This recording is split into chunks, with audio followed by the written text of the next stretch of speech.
Aujourd'hui, je voulais réagir au dépôt du projet de loi par le ministre de la Santé.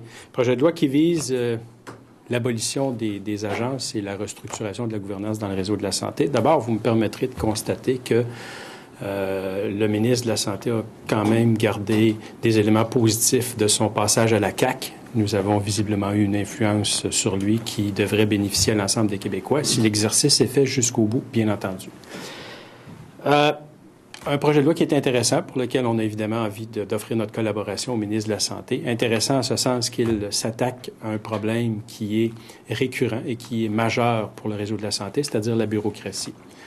Par contre, il faut dire qu'on a l'intention d'être extrêmement vigilant dans le processus d'adoption du projet de loi, si tant est qu'on se rend à cette étape-là, parce qu'il y a là-dedans des pièges, une tentation, je dirais, à rester vague sur peut-être les objectifs. Le ministre, aujourd'hui, a parlé de 220 millions d'économies. D'abord, souvenons-nous que le comité d'experts mis en place par Raymond Bachand parlait de proche de 600 millions d'économies. Donc, on est un peu en bas là, de ce que le comité d'experts avait évalué lui-même par l'abolition de ces structures-là. D'autre part, il y a beaucoup d'éléments dans le projet de loi qui permettent qu'on fasse un brassage de structures, mais dans le fond, qu'on conserve tout le monde et qu'il n'y ait pas véritablement de rationalisation au niveau de la bureaucratie. Et là-dessus, il faut être très clair.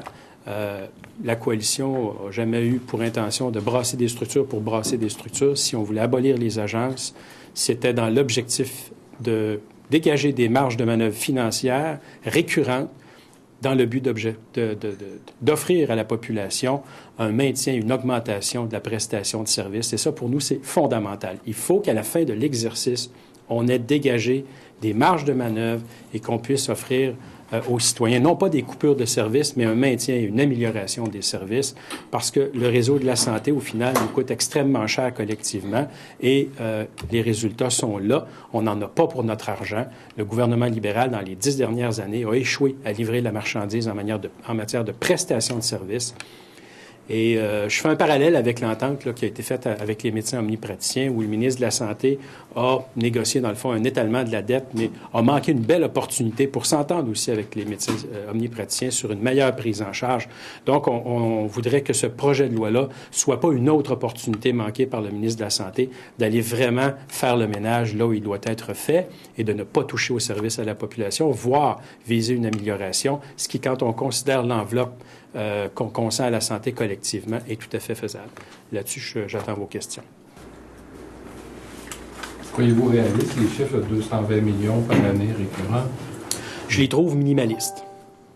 J'espère que 220 millions, c'est un plancher, c'est pas un plafond. Je pense que si on se fie au comité d'experts qui avait été formé à l'époque, souvenez-vous, par Raymond Bachand, qui était le ministre des Finances du gouvernement libéral, on parlait d'économies qui allaient aux alentours de 600 millions. Et cet objectif-là, Gaétan Barrette, quand il était à FMSQ, l'avait repris, avait dit, écoutez, si on abolissait les agences, là, c'est près de 600 millions d'économies qu'on pourrait aller chercher collectivement.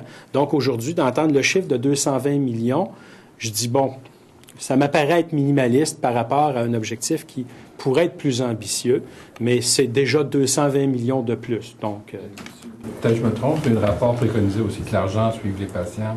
Oui. C'était plus large comme réforme que oui. à sauter un palier de faut que je sois honnête quand même, parce que le ministre a aussi annoncé qu'il voulait aller de l'avant avec le mode de rémunération des hôpitaux.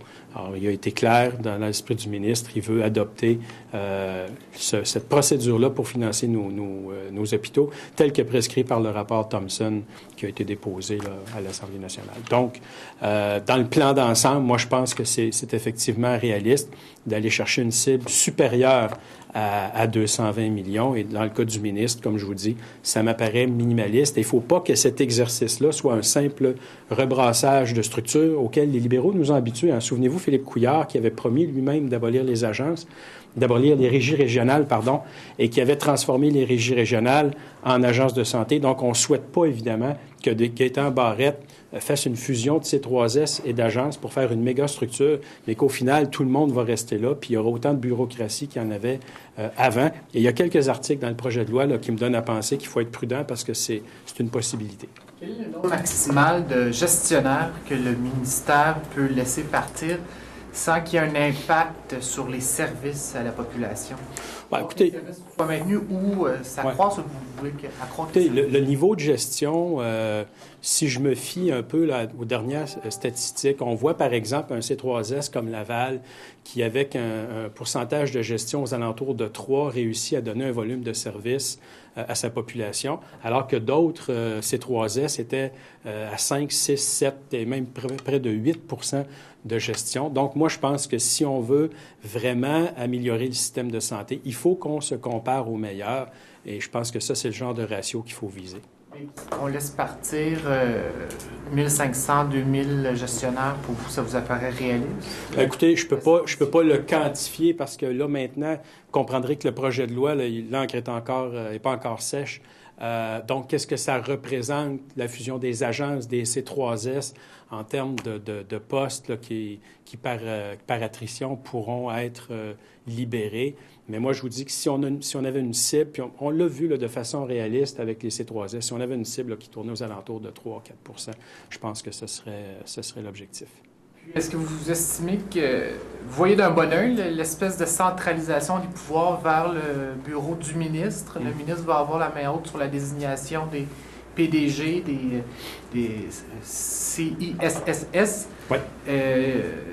Et également va pouvoir contrôler les conseils d'administration en nommant une majorité de membres, là, ou la totalité des membres, même s'il dit qu'ils vont être majoritairement indépendants. Est-ce que vous craignez justement qu'il y ait trop de pouvoir entre les mains du ministre? Dans la mesure où, écoutez, dans les 7 dernières années, moi, j'ai vu le ministre de la Santé ou les ministres de la Santé se faire interroger sur toutes sortes de sujets au nom de la responsabilité ministérielle. Je pense qu'il faut quand même faire preuve d'une certaine rigueur intellectuelle. Si on demande au ministre de répondre à toutes les questions qui concernent le réseau de la santé, il faut que le ministre ait les outils pour lui-même assumer cette responsabilité-là. Je constate comme vous qu'il y a une volonté ministérielle de centraliser beaucoup les décisions. Est-ce que c'est le modèle le plus efficace? Écoutez, les avis sont partagés là-dessus. Il y en a qui pensent qu'on devrait laisser la capacité aux établissements de gérer comme ils l'entendent et de faire en sorte que le ministère, lui, établisse les normes et soit là pour évaluer la performance. Je pense que ce modèle-là aurait été intéressant. Ceci étant dit, le ministre de la Santé a été très clair quand il est arrivé en poste en disant que dorénavant, il voulait pouvoir intervenir plus loin, plus en profondeur dans les décisions qui se prennent dans le réseau, au nom du fait qu'à l'Assemblée nationale, il était interrogé sur toutes sortes de sujets. Je pense qu'il est cohérent avec lui-même. Là-dessus, je vous dirais que je n'aurai pas d'objection idéologique. Est-ce que c'est un projet de loi plus caquiste que libéral? Écoutez, je vous dirais qu'il y a des belles influences caquistes, clairement. Il est libéral aussi, dans le sens où, comme je vous dis, il y a des articles là-dedans qui m'agacent, là, où on voit pas nécessairement la volonté de réduire la bureaucratie, là, où dans la reddition de comptes, notamment, on change le mot agence pour le mot ministère ou ministre. Donc, mais tu sais, on voit pas, est-ce qu'il va arrêter d'avoir 240 rapports à faire?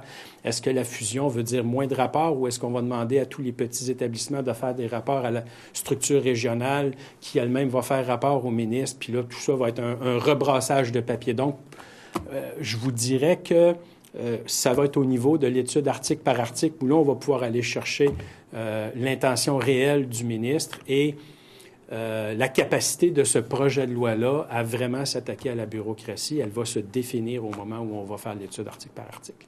Rapidement, vous allez tout faire pour que ce projet de loi-là soit adopté le plus rapidement possible. Vous n'allez pas vous...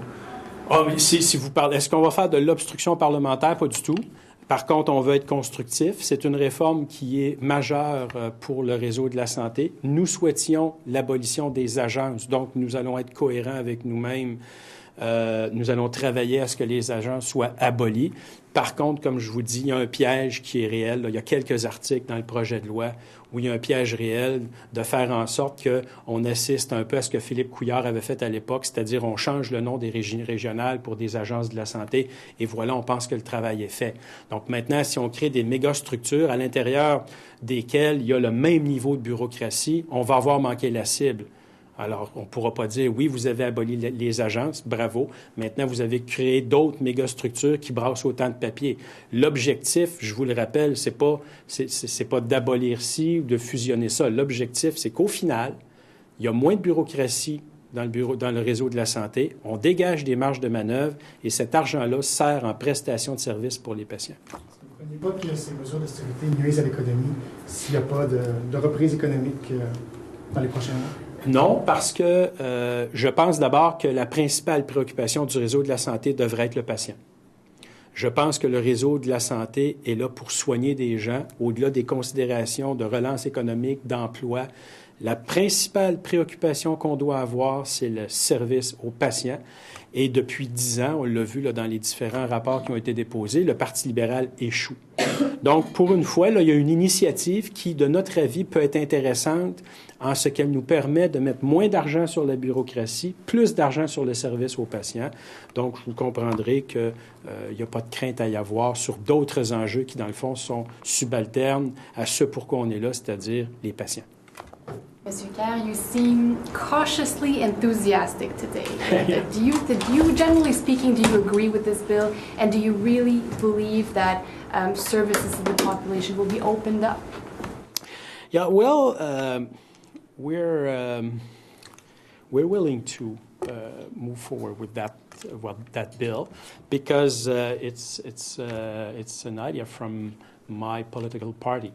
So, but there is some loophole inside the bill, and we have to be really careful because the target is to decrease bureaucracy and increase population services. So we will working on it. Now, these senior managers, there's I think 1,500 of them, can't really lose their jobs. They'll be sort of reassigned to other jobs. Do you think that we're really streamlining bureaucracy here?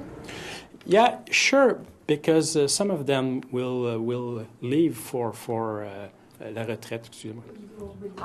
Will retire, and it's a great opportunity for us to decrease bureaucracy and have more money for people, for services to people. Do you worry about this centralization of power? No, because yes and no. I mean, In the 7 last years, we asked the ministry about any issues in the healthcare system, and he have to answer our questions. So I think it's obvious that he must have the control of his own system. If we require from him to respond to our question, he must intervene the way he wants in the system. There's probably going to be a lot of reaction to this, probably some backlash from the network itself, from people working in the network. What words of encouragement would you give Dr. Bucket at this point? Well, we will be with him till he have the same goal as us, as we have. So decrease bureaucracy and make people have more services. Thank you.